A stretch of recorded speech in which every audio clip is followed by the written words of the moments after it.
Deputado, então conta pra gente, como fica a situação agora? Se esperava uma segunda denúncia, que uma segunda denúncia fosse apresentada contra o presidente Michel Temer, mas agora ficou tudo muito confuso. O que se espera agora da Procuradoria-Geral com relação a essa segunda denúncia? Enfraquece esse fato novo aí, uma possível denúncia contra o presidente?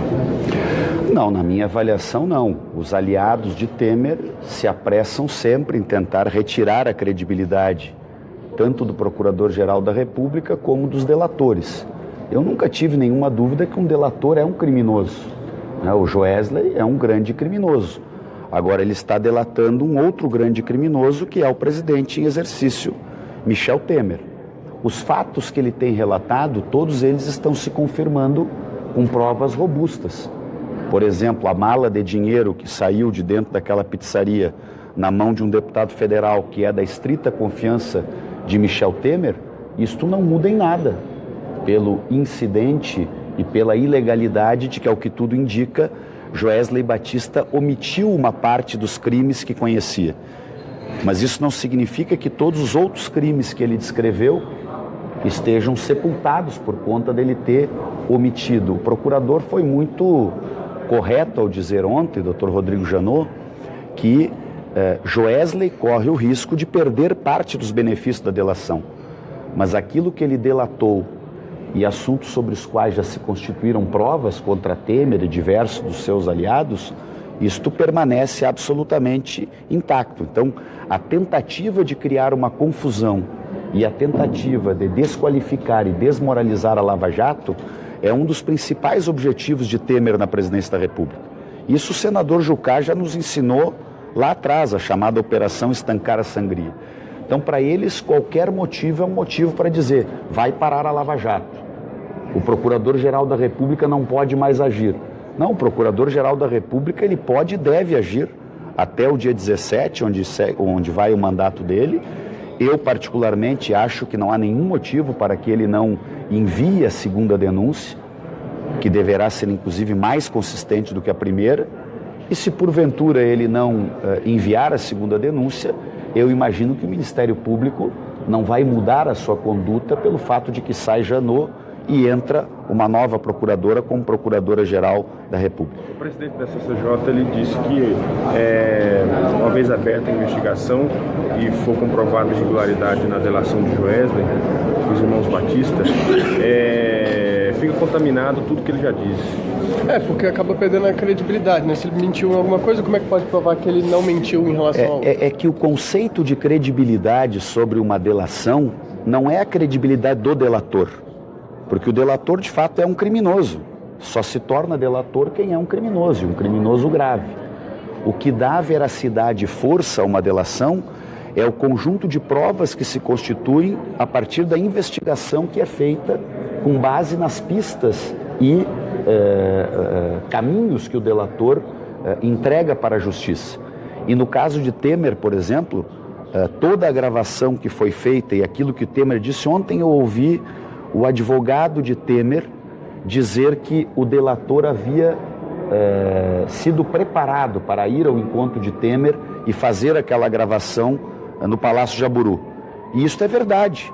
Efetivamente, numa operação controlada, o delator é preparado para ir. O que o advogado de Temer esqueceu de dizer é que o Temer não foi preparado para dizer o que ele disse. Temer disse o que disse porque pensa naquilo e porque, de fato, encaminhou daquela forma. Então, quando Temer e Rocha Loures combinavam vantagens que seriam dadas para a empresa de Joesley e, em troca destas vantagens, eles receberiam uma propina que viria em parcelas de R$500 mil e a primeira parcela foi paga naquela pizzaria, aquilo tudo é absolutamente verdadeiro. E é isso que está em curso no país. Aliás, as investigações para enfrentar quadrilhas de corrupção pesadas como as que nós estamos enfrentando, elas são de fato complexas, difíceis, passam por caminhos de avanço, passam por caminhos de recuo. Agora, aquilo que estão fazendo alguns aliados de Temer, que é dizer, em 24 horas, como Joesley escondeu parte das coisas que tinha a dizer, aproveita e anula tudo, isto é uma espécie de desespero dos afogados. Calma, o Brasil não quer anular as investigações que estão ocorrendo sobre corrupção. até porque muitas delas já levaram pessoas a serem condenadas e pessoas que já estão pagando por esses crimes. E nós precisamos exatamente de uma investigação institucional sóbria, dentro do devido processo legal, dentro do Estado Democrático de Direito, e que elas continuem. Aliás, eu acho que a ferramenta da delação ela vai inclusive se fortalecer a partir do momento, se comprovar, e ao que tudo indica vai se comprovar, que Joesley omitiu uma parte, mentiu a respeito de uma parte dos crimes que ele conhecia, ele vai perder benefício da delação, e isso torna o processo de delação, a ferramenta delação, ainda mais sólida no país. O senhor quer dizer, então, que se for comprovada realmente a irregularidade, quem tem que pagar é o Joesley. Os criminosos e não o conjunto de provas que já foi levantado. Exatamente. Se porventura o Joesley fez uma delação pela metade, ou a 2/3 de parte, ou seja, não falou algo que ele sabia, a lei de delação, que aliás eu votei, li e estudei a lei de delação, foi votada durante o governo da então presidente Dilma, ela é muito clara. Se o delator omitir alguma coisa da justiça, ele perde as vantagens que a delação lhe traz. E por que se faz uma delação? Porque para entrar para dentro de uma quadrilha como essas que se formam, que envolvem interesses muito poderosos, não é coisa fácil. Se fosse, o Brasil não teria casos de corrupção graves como esse durante décadas na história do país. Então, eu acredito que o processo de delação, a partir desta decisão de ontem do procurador de encaminhar a investigação, porque ali inclusive há também o que se chama a investigação sobre este procurador da República que se afastou e depois virou advogado, né, num escritório de advocacia que advogou a favor de Joesley. Se este procurador cometeu algum crime, ele deverá ser punido. Agora, nós não podemos, como estão aí os aliados de Temer, numa espécie de correria afobada, numa certa euforia, dizendo: vamos anular toda a investigação contra Temer, vamos anular toda a delação. Não, como é que vão anular aquela mala que saiu de dentro da pizzaria? Como é que vão anular tudo aquilo que Temer disse na calada da noite no Palácio Jaburu, que está gravado, e que Temer disse o que disse porque quis dizer e porque pensava assim? Como é que vão se anular os telefonemas e contatos feitos por Rodrigo Rocha Loures para encaminhar o tráfico de influência na questão de baixar o preço do gás, que levaria, como levou, ao pagamento de parte daquela propina? Tudo isto são provas, fatos, e que pesam sobre Temer. A obstrução de justiça e a formação de quadrilha, elas estão cada vez mais sólidas do ponto de vista do conjunto probatório. É só ver o conjunto, né, de setores, pessoas que já estão presas, que estão